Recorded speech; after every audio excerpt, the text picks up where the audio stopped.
Hey everyone, this is your host Candice Cordelia coming to you with another In the Zone exclusive interview. This time we are talking with pro wrestler Debbie Keitel, all the way from Ireland. How are you, Debbie? How's it going? Hi, Candice. How are you? I'm doing very, very well. It's great to finally meet you. I mean, we've been following each other on social media for quite some time, so I'm glad we could set this up. Me too. Me too. Awesome. So I'm just going to get right into things as I usually do with my interviews. Please tell us how you got started in wrestling. well, I suppose like everyone, I kind of watched it when I was a kid, and as the years went on, I kind of, school got more important, became more important and more of a priority.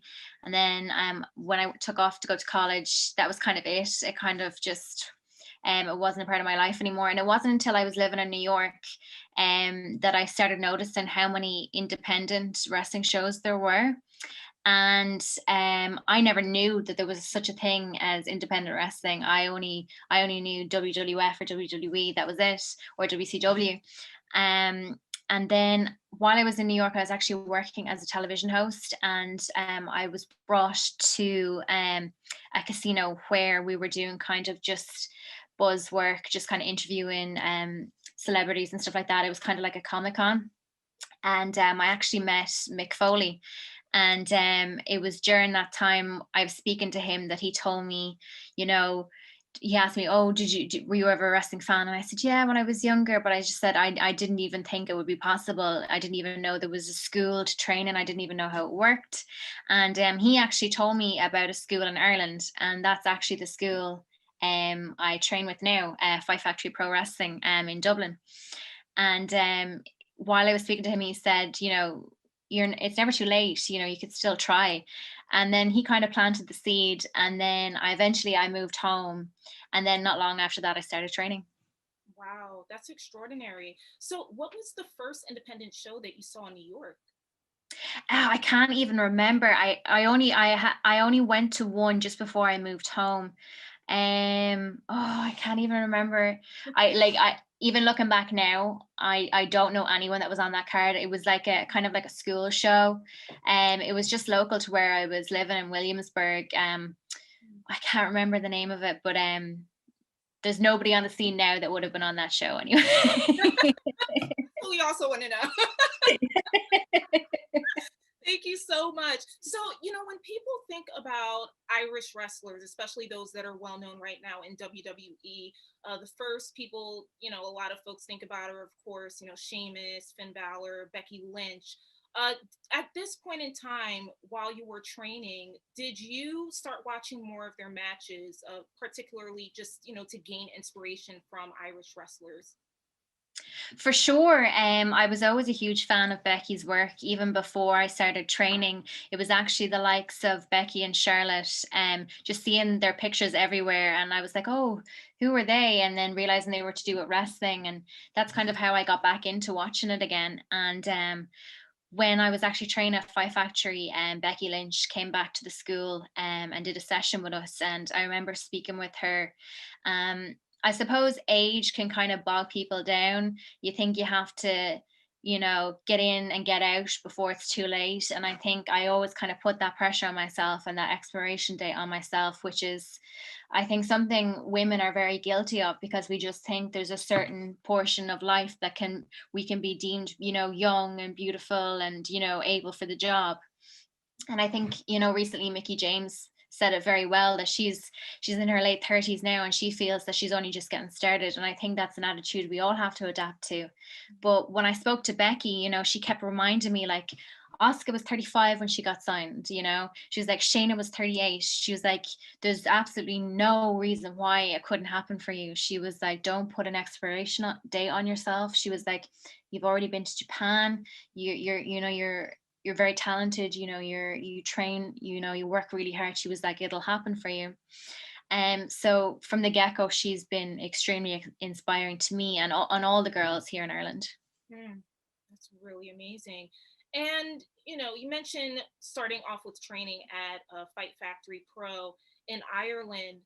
What did your family think when you told them, I'm going to train to be a pro wrestler?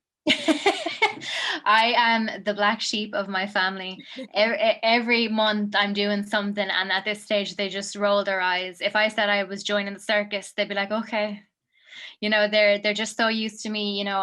I told them one day I was going to be a power lifter. I became a power lifter. I told them one day I was going to move to New York. I moved to New York. I told them I was going to be on television. I was on television. So at this point they're just like, let her off, let her let her do what she wants to do. But my father actually loved wrestling, and it was him that got me into it when I was a kid, and he'd always have tapes and stuff that he would have brought back when he traveled over to the UK. So I always remember them being around the house and stuff, and he loved the likes of Jake the Snake and Hulk Hogan and stuff like that. And it was kind of him that got me into it. So when I told him, this is something that I'd like to pursue, it kind of got him all nostalgic, and he kind of started watching again. And every so often he'll send me a picture of his television where he's like, oh, watching the wrestling. It's very wholesome. But yeah, like at this stage they don't bat an eyelid. They're like, okay, well, stay in touch. Right on, right on. And there's such a storied history with Fight Factory Pro, not just in Ireland, but in the wrestling business. It's one of the premier places to train and work. So, what was that experience like when you first entered the hallowed doors of Fight Factory and began on this journey? Well, I suppose when you see things like the series Tough Enough on WWE, you think, okay, there has to be at least two rings in here. It's going to be decked out, and then in reality, there's no ring. There's blue mats on the floor where you're going to roll around. It's very minimalistic. It's four walls and a ceiling, and that's kind of what you're working with. So I was a little kind of not underwhelmed at first, but when you see the stuff on TV, you think it's going to be like that in your hometown, and it never is. And I know so many people have that same story where they expected a ring and there was no ring. So my first day was really daunting. I felt really out of my comfort zone. I mean, when you're a kid, you'll do all these flips and bumps and cartwheels, and you don't think anything of it. But when you're an adult, you're like, oh, what if I like hurt my neck or my back? And you just have all these other concerns. And when you're a kid, you're fearless. But as you get older, that kind of falls away. But it was an incredible day. I honestly walked out of there like, I had won a championship. It was just so much fun, and the adrenaline. And I actually had to travel up and back. It was roughly about 8 to 9 hours travel time just to get to train. So it was kind of grueling in that sense. So I try and make it once a week, but I was hooked. So I ended up quitting my job and moving across the country to train full time. Wow. And were you one of a few women that were training, or were you the only woman in your class? My first class, I was the only woman there, but the head coach, one of the co-head coaches, is Katie Harvey. She's been around for years, and you probably know her as Aoife Valkyrie now in NXT UK. And we also have loads more up and coming girls. We have the likes of Amy Alonzi training there, and a couple of colleagues as well that are kind of working their way up. But when I first started, there was only kind of two or three, but that's definitely expanded now. Hmm, hmm.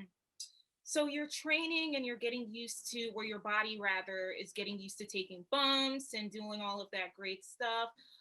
Talk to us about when you were ready to take on with your first match. So that kind of happened unexpectedly. There was kind of a kind of, I suppose, a drought in shows. They might be running once a month, once every 2 months, or sometimes once every 3 months. So everyone was fighting to get on that one card. And when you're not known and you haven't got the experience, it's really, really difficult to kind of climb your way in. So I was just kind of training away, using social media as a way to kind of get my character out there. And a promotion in the north of Ireland actually had a cancellation, and they contacted me and asked could I fill in. I think it was 2 days notice. Mhm. And I kind of ran it by my coaches, and they said, look, we can't run shows right now. So if you think you're comfortable, we think you're ready, so just go for it. So I went up, and my debut match was the most incredible experience ever. I know looking back, everyone kind of hates their first match and they're overly critical and stuff like that. But it was very wholesome and it was so much fun. And, when you work that hard and sacrifice that much to finally get the payoff, it's incredible. Mm-hmm. And now, I don't know if this is the case. I know for each wrestler, it's different in terms of your gimmick, your style. I'm personally very invested, not just in, the promos and the moves that wrestlers learn and do, but also, your gear. Mm-hmm. It seems as though you're very fashionable. I like to say that you have this Cruella de Vil type vibe going on, meets like mob boss wife. I don't know if I'm on the mark with that. Yeah, yeah, sure. But yeah, it's incredible. So talk to us about how what you went through in terms of building up your style, your gear. What was that like for you? I was always a huge fan of the 60s. I loved Russ Meyer's kind of B movies, like that Valley of the Dolls, and Quentin Tarantino movies where the women were kind of these kind of audacious bombshells. And they were kind of the lead characters for a lot of the films, especially the likes of Death Proof. That film is the reason Debbie is Debbie. Um, I just have a fascination with the 60s, big black hair, really cinched waist. So I kind of applied that to this kind of femme fatale Cruella de Vil style character. And it is a big part of me is Debbie. It kind of turned up to 11, extremely exaggerated. But yeah, if I was a kid and I wanted to be, a villain in a movie, Debbie's who I'd want to play, and that's kind of the inspiration for it. Mm-hmm. And you're not only a singles wrestler, but you are one half of tag team the Woke Queens. And the Woke Queens, they're huge. I've done my research, and you guys, you're killing it. So let us know more about the Woke Queens and how that got started. The two of us were both kind of wrestling independently for Over the Top Wrestling in Ireland. We never really crossed paths in the promotion. She was traveling a lot, so she was in Germany during my kind of run in OTT, and then during her run, it was kind of time for me to take a step back. I had been almost kind of overused at that point, so it was just to keep the division fresh. Eventually, within the women's division, there was actually no heels. Everyone had kind of just suddenly turned babyface, and I remember the promoter approached me and he said, "Look, I'm going to turn you heel," and I was ecstatic because I just needed a change, because I had finally figured out the Debbie character, and I knew that she would thrive as a heel. And he said, "Well, I'm going to turn Aoife Valkyrie heel as well." And I was like, "Okay." And he goes, "Maybe the two of you could do something." So we kind of thought at first it might be like a makeshift, segment, maybe leads into a match, and then, possibly it will probably just fall at the hinges then, and we'll go our separate ways. But we cut a promo and everyone was just so fascinated about how we were just complete opposites, but they were really drawn to our kind of relationship. So we decided, like, let's expand this, like, let's keep doing promos and see if we have something. And the more promos we did, the more people started to like us. And eventually, I suppose the peak of the Woke Queens was when we debuted for Pro Wrestling Eve in London. And we came out with our coffee cups, turned it up to 11, incorporated a more kind of comedic style. And we couldn't believe that we catch the audience the way we did. And yeah, we've just been going since. Our main focus has always been, as a tag team, has always been the character work and making sure that, we are a legitimate tag team and it's not, a throwaway tag team. And, over the years, the only other female tag team that I've come across is Medusa Complex in the UK. So it was a real honor to eventually then become the Eve tag team champions in the UK in, I think it was 2019. So it was that kind of moment that we knew, like, all that hard work that we put in finally paid off. So that was incredible. And did you find going from singles to tag team, was that a bit daunting for you in terms of the switching? Not at all. I'm a huge fan of tag team wrestling. If I was told I would never have a singles match again, that wouldn't bother me. My passion is tag team wrestling, and that's why it's really difficult as a female, especially when your tag team partner is signed to a very big company. um, that's where my passion has always been. Don't get me wrong, I love being a singles competitor, and I can go by myself as well. But my passion's always been tag team wrestling, even from a kid, like watching, the likes of the Un-Americans, or, Booker T and Goldust. Just the excitement that can be created in a tag team match is just unmatched. And um it wasn't daunting to me at all. In fact, the cogs start turning, and I just had all these ideas that I wanted to do. And I'm very lucky and very fortunate that I was able to live that out as well. Yeah. And you also lived out another dream in terms of trying out for WWE NXT UK. What was that experience like? Extremely daunting. I was one, like, without a doubt, the, I suppose, least experienced person there. But I went in, I talked to people that had previously had a tryout or that were previously signed, and I asked them, like, apart from, the wrestling aspect, what can I do to stand out? Because there's more to it than just wrestling at the end of the day. Like, I think William Regal said, wrestling is only 20% of the job. And the rest is all media, it's look, it's character, it's presentation. So, I made sure I had the best training gear. I made sure I had the best gear. I made sure, I had the look, everything, mannerism, character, promo, as well as the wrestling, which I have been training so hard for the last couple of years. Um, I went in with everything I got, and the feedback I got was incredible. We don't know what's going to happen. We'll see what happens down the line. But it was an incredible experience. And when they brought me back to wrestle Rhea Ripley, that was just unbelievable. To stand in an arena in Wales and make your NXT UK debut in front of like thousands of people was just, oh my God, it was the most amazing experience. I love Rhea Ripley as well. Did she give you any advice while you were a part of that match afterwards or beforehand? Yeah, she was really, really sweet. I remember coming backstage, and we were greeted by Shawn Michaels, and Shawn turned to me and he was like, your face is, you're worth $1 million. I don't know what I'm gonna do with you, but you're $1 million, you're amazing. And Rhea grabbed my hand and she was like, you did really, really well. And I kind of stepped aside and let them chat. And then afterwards she was like, yeah, like that was so much fun. We chatted about it, and she kind of gave me some advice. And even before the match, she really helped me prepare, and make sure that I was TV presentable, because we don't want anything slipping out on a live performance. Exactly. But she was amazing to work with. She's really, really grounded, and I have no doubt that she'll be a forever mainstay in the WWE. Yeah, I definitely agree with you there. I want to pivot just a little bit about speaking out. You spoke out in terms of sexual assault against Mhm, women in the wrestling industry, not just women, but men as well. You were mhm, definitely one of those leaders, and you made a public statement on social media. mhm. Um, what was that like for you in terms of having the bravery and courage to do that?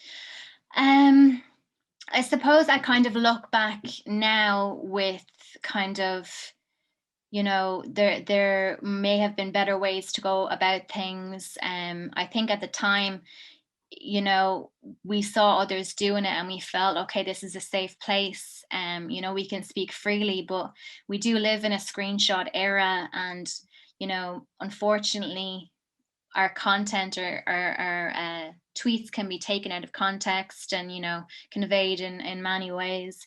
At the time, I think there was a strong sisterhood, and I think we kind of lost control of it, and it was taken over. And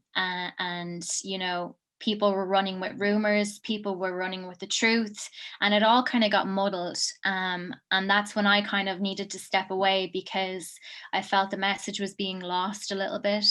Mhm. And people weren't talking about the real issues, they were just repeating rumors that then were repeated. So, the truth had faded so far from the very beginning. I think for me personally at the time, it was extremely scary. Um, I had kept it a secret for so long, and I knew that, there were friends of this person that I didn't want to hurt, because nobody wants to wake up and find out that their friend, is a bully, or, anything like that. So in that sense, yeah, it was extremely daunting. I don't regret it, absolutely not, because I think that the wrestling business needs to be exposed in many ways. But I think there's professional ways to go about it as well. I think what's been done in the UK at the moment, when you have the likes of Rhea O'Reilly, who's now looking after safeguarding and, making sure that the code of conduct for the Eve Pro Wrestling School is in place. The thing that kind of got lost is that, Ireland being a completely separate country wouldn't have the same kind of government legislation or guidelines in terms of sexual assault, abuse in the workplace, or, within a wrestling industry. In Ireland, the wrestling industry isn't defined because it's not seen as entertainment and it's not seen as a sport.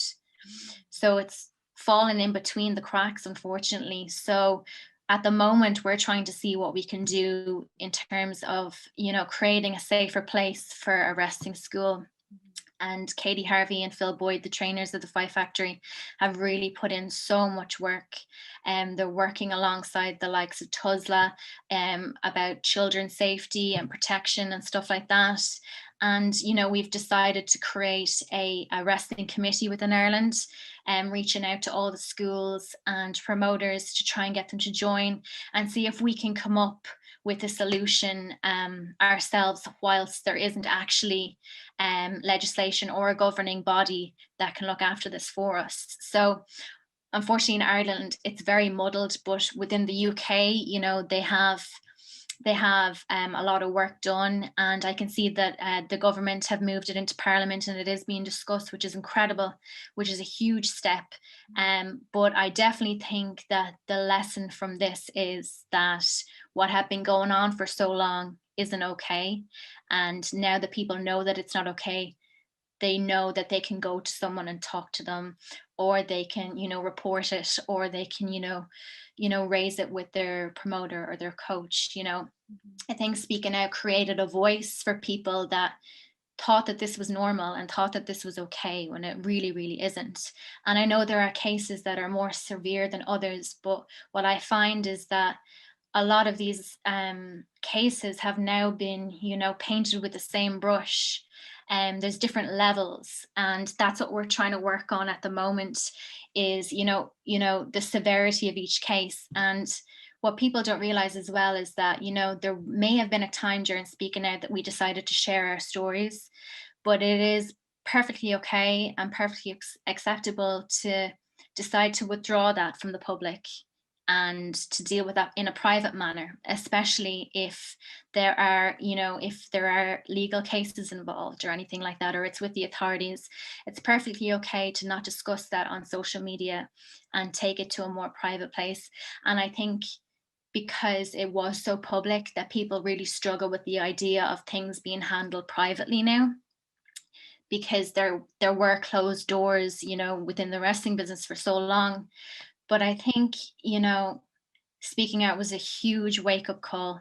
And I would hate to see some bad eggs destroy an entire industry that so many of us have worked so hard to build, especially the Irish wrestling scene, because it is so small. And, wrestling in this country has only been around the last 5 or 6 years. And it was really thriving from 2018, 2019. And I would hate to see that fall by the wayside because of a couple of bad eggs. So the focus here in Ireland right now is making sure safety procedures are in place, making sure that there's a code of conduct, and that kind of behavior just isn't tolerated in wrestling anymore. And I think everyone at this point knows, what to call out as bad behavior. So I think speaking out has done wonders for a business that deserves to thrive without the likes of abuse, harassment, bullying, and all that kind of stuff. Mhm. And due to your courage and being a voice in this really important movement, you've been dubbed as sort of a talent liaison for Fight Factory. Do you mind talking more about that role? Sure. So basically, I discussed with the head trainers, Phil Boyd and Katie Harvey, that I'd like to get involved. I found that I was always very good at looking after the fans when they came into the building and stuff like that. And I have a really good repertoire with my fellow trainees and colleagues. And I just said, I would be totally okay with this position, being the middleman for the fans and the wrestlers. If for instance someone had an issue or a query or wanted to make a complaint and they didn't feel comfortable going, straight to the source or straight to the coaches, they could come to me and then I could raise that for them. And it just kind of makes things a little bit easier for those that are a little bit hesitant, contacting someone they may not know that well. Or a lot of people kind of fear the idea of talking to someone of authority. So I would then be the person that they come to and I can do it for them, or I could do it with them, depending on how comfortable they were with the situation. But I just thought at the time that it's something that, if you're in a company or any other kind of gym or club, there's always some sort of rep that you can go to for complaints, someone in HR that would look after this kind of stuff, that's like a middleman between the boss and the rest of the clients or the colleagues. So when they asked me if I'd be interested, I was like, absolutely, I'd love to. Mm, that sounds wonderful. And thank you so much for what you do in this industry, not just as a wrestler, but making fans and making other people feel comfortable in this business, which I personally think is very important. We're talking about fans a little bit, and I want to ask you, in Ireland, because we still have this pandemic happening. What has that been like for you in this industry, navigating the COVID-19 pandemic for the past year and some change right now? Mhm. Well, for Ireland, there's been nothing. Not one wrestling show has taken place. There may have been one between, I suppose, lockdowns where restrictions have been lifted. We're running off a level system at the moment. We're back in level 5, which is the highest level at the moment. So it's the most we can do right now is travel 5 kilometers from our house for exercise. Everyone's working from home. All the stores and supermarkets are open, but retail, hospitality is all shut. So we're really working with nothing at the moment. The only way, I suppose, to kind of get wrestling material out there is to use throwbacks or do interviews and podcasts to stay relevant, which I'm always so grateful for. But right now, wrestling doesn't exist right now in Ireland, unfortunately. But that doesn't mean that we're not, behind the scenes watching, studying, training, working out as much as we can, even though the gyms are closed. So it has been tough on the mind and body, and trying to stay in the zone and trying to stay focused on something when you have no resources. So it's been extremely difficult, and a lot of people rely on wrestling for their mental health. It's an escape for the fan and for the competitor, and so without it, a lot of us have kind of felt lost for a while. And there was a period there where I didn't even want to watch wrestling. I didn't want anything to do with it. And that wasn't even from the result of speaking out. That was just, I can't do the thing I love, so I don't want to be around it. So that was kind of a struggle for a little while. But I think now the grass is getting greener, the sky is, getting clearer. And I'm hoping that soon, hopefully in the summer, we'll be back in a ring training again and we can start building the scene up again. I hope that for you guys as well. And you're right, things seem to be slowly opening up with vaccinations, and some things are being lifted. It's just a case, or rather, country by country Mhm. basis. Speaking of countries, because you did mention this at the top of the interview, that you trained in Japan, which is a dream for so many wrestlers. Uh, Yeah. talk to us about the first time you landed in Japan and you started that journey, training and doing some matches. Before I went over, I kind of studied up on the culture, and I just wanted to make sure that I was respectful. I think that's so important when you travel. And I noticed that there was so many things that I'd be guilty of here in Ireland. Listening to loud music on the bus, or taking a phone call on the train, and it's not that it's like not allowed or anything. It's just they're so respectful of people's space and peace of mind, and it's like publicly, I suppose you'd be walking down the street and having a loud conversation, and that would just never happen in Japan. People are very respectful of other people. In Japan, if you're sick or you have a cold, you wear a mask to protect the other person. It's a very caring culture. So I wanted to make sure that I was extremely respectful when I went over there. And I even brought gifts for Emmy Sakura, who was hosting me and training me, and she was so shocked. In Irish culture as well, like you'd never show up to someone's house without a box of chocolates or something nice for them for hosting you. So a lot of the traditions would be kind of the same. So when I arrived, she was just so lovely. I didn't know my way around. I didn't understand the transport system. I thought I could get on a train and it would just take me where I needed to go. It was so stressful. And I made the mistake of not getting Wi-Fi installed on my phone in the airport. So when I left the airport, I couldn't get Wi-Fi anywhere.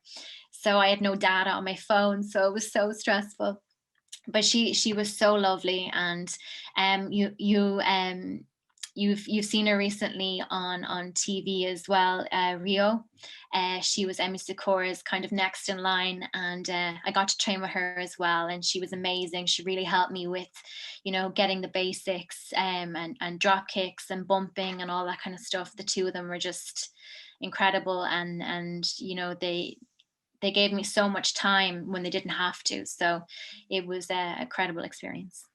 And what's the first thing when you were thinking, I'm going to Japan, I have to do this? What's the first thing that you did besides wrestling? Oh, I went to Disneyland. My goodness, how was that? It was amazing, but I'm so guilty of packing my schedule. I don't allow like breaks or lunches. I just pack my schedule. So I literally finished a training session, got on a train, went to Disneyland, and then had to get back in time for a show I had that evening. And like this is like a huge, like 2 or 3 parks. There's just no way you can do the whole thing in a couple of hours. So I had to, and it was lashing raining, so like it was just a bit of a nightmare. So I was like asking everyone, oh, what's popular, what's the best amusement, whatever. So I did as much as I could, and I bought all the merchandise that you couldn't get in Europe. I think I have something here actually. I'm jealous. I don't know if you can see. Oh, that is perfect for you, for your Yeah. fantastic. That is so on brand, Debbie. I saw it. I was like, yeah, I have to get that.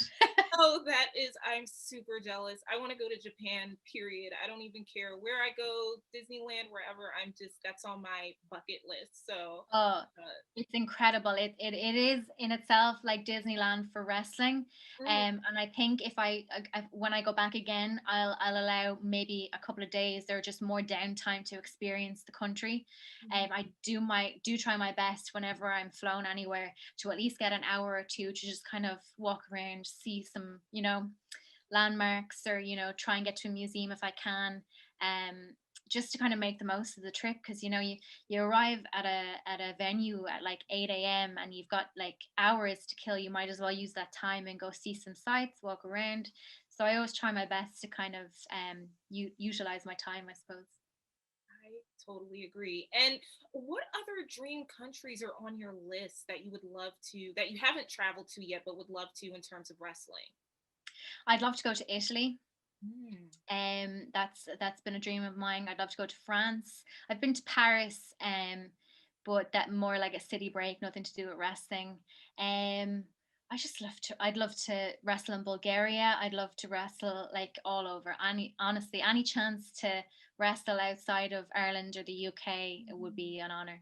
Yes, Bulgaria. I wonder what the scene is like there. I have no idea, but I'm sure there is a scene, Yeah. whether it's small or big. There's Yeah, a yeah. scene everywhere. Even in the likes of Norway and Denmark, wrestling Yeah, seems to really thrive there as well. So it'd be mhm, incredible to get over there as well. absolutely. And we're talking about the pandemic and being in Japan in hopes of, getting things back to normal as soon as possible. But for Debbie Keitel, what would be next for you after this pandemic? It's so hard to kind of think into the future because I think over the last year, that's kind of what I suppose didn't serve me well because I just kept saying positive about things and hoping that oh, maybe in a month, and then next thing 6 months go by, a year goes by. So I'm just kind of taking it week by week. For me personally, I'm all set to be back in the ring and to tour and to wrestle wherever I can again. But for me going forward, it's not going to be quantity anymore. It's going to be quality. Um, I think it's important now that we take responsibility for the places that we work in. We have to make sure that the ring is safe, that there's a medic, that we're looked after in that sense. And it's not just, we need to make sure that there's a code of conduct, there's safety procedures, um, these things are in place before we even step foot in a promotion. So that's going to be the real test when the doors start opening again. Will people hold promoters and schools accountable? My responsibility is to make sure that anyone training within the Fight Factory is safe, anyone in Irish wrestling is safe, and I want to be someone that people come to if they feel okay, maybe something's not right here. As I said, my focus is on rebuilding the scene and making sure people are safe and comfortable and are excited for wrestling again, because I think that's something that's been really lost over the last year, is the excitement. I think more and more we see people hate wrestling more than love it. Mm. And which is so funny, being a wrestling fan myself. Sometimes I'm like, oh, turn it off, I'm sick of it. But I think my main focus for the future is to rebuild the Irish scene and showcase the talent. I mean, you couldn't swing a cat last year, or sorry, the year before, without hitting an Irish person in the UK. I mean, we really are sought after wrestlers, and I'm just hoping that we just keep building the scene and throwing out these wrestlers and showing that the Irish can hang with everyone. Yeah, yeah. And you've made such an impact in such a short amount of time. I mean, you've only been in this business for, I believe, between 3 to 4 years, which is unreal. The impact that you have on this business. What's your advice for any young girls or women looking to make their own impact in wrestling, just like you have? I would say don't ever take no for an answer. If someone says, you're not what I'm looking for, okay, well, what are you looking for? Because I'm willing to improve and learn. So you need to tell me what you want so I can work on it. I think for so long, we were given certain moves, we were told what to wear, we were told what to say. And I think, when you see things like, are recently on AEW, you have Britt Baker and Thunder Rosa having an incredible main event, a lights off, no DQ hardcore match. And when I was a kid, that would be unheard of. Mm. So to see that, something like that be televised now is just incredible. And why stop there? I think persevere, push yourself. So many people told me, oh, use social media too much. You shouldn't have to, you shouldn't wear that. You should do this. You shouldn't use that move. You should do this. So many people had something to say, but no one had anything to help, like to say to help me. It was all this criticism, but no, offer to help. And something I kind of stand by is that if someone's critiquing you or reviewing your work and you're not willing to switch places with them right there in that moment, take it with a pinch of salt. Mm. Go with your gut, and if you want it, you can 100% achieve it, but you have to do it on your terms. Just be your most authentic self, and that would be my advice. wise words from Debbie Keitel. So Yeah. the last question that I have for you today, it's a really simple one. What is your dream match? Oh, I think my dream match would be against Emi Sakura. She's just been such a huge influence, and it would be my honor to be in a ring with her. Simple yet sweet. Thank you so much, Debbie Keitel. This has been phenomenal. I really appreciate your taking the time out to do this interview all the way from Ireland. I hope to one day visit your country myself. I always end our interviews here on In the Zone with you just plugging away in terms of your websites, your social media, and where we can find your merch. So the floor is now yours. Oh, thank you so much. So I'm actually going to be releasing some new merch on Monday, which is March 29th. It's my birthday on March 31st. So I'm going to plug some merch for my birthday week. So you can purchase that at debbiekeitel.bigcartel.com. You can find me on Instagram at _Debbie_Keitel, and you can find me on Twitter at Debbie Keitel. And if you have, the likes of a booking query, or if you'd like to do an interview, you can reach me on debbiekeitelofficial@gmail.com. Excellent. Thank you so much once again, Debbie, for your time and your talents. Thank you all for watching In the Zone once again, where we bring you exclusive interviews with your favorite wrestlers, baseball players, broadcasters, the list goes on in sports and sports lifestyle. Stay tuned for more here at In the Zone. I am your host, Candice Cordelia, signing off.